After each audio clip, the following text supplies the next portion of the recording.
Hello YouTube, welcome to another unboxing experience review with me, Oz, the guy who makes 8-bit music, which I have put a link to in the video description, so if you're into that kind of thing, check it out.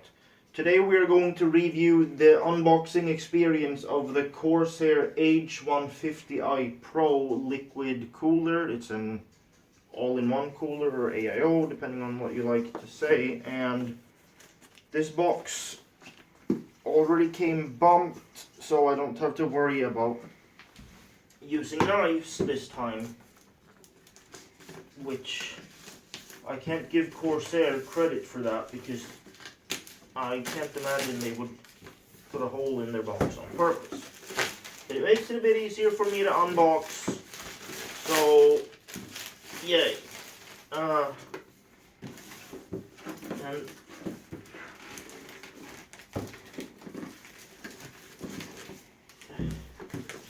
this part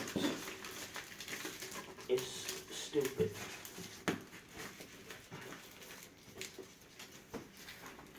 I'm just going to use the knife to cut new holes in the plastic without touching the box, of course. There we go.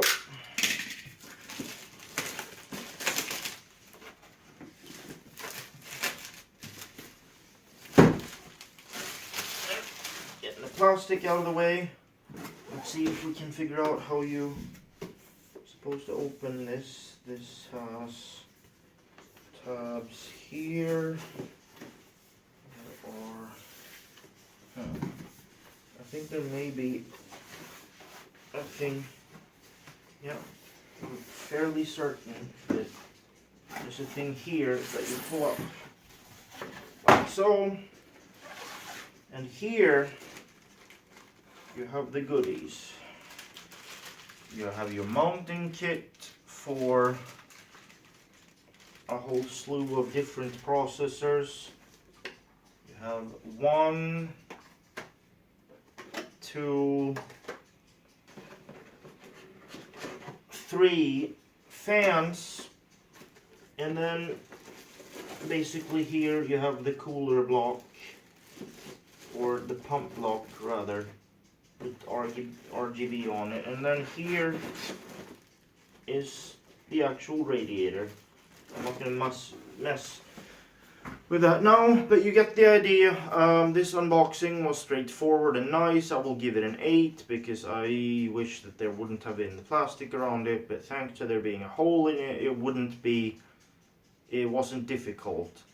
But your mileage may vary. If you're unlucky and you get a box that doesn't have a hole in it, you may have to use a knife, which would scratch up the box, and it's a mess. But 8 out of 10. Like, comment, subscribe, share, tell your friends, watch the video again, all that stuff. Really appreciate it. And see you again for the next video. Bye.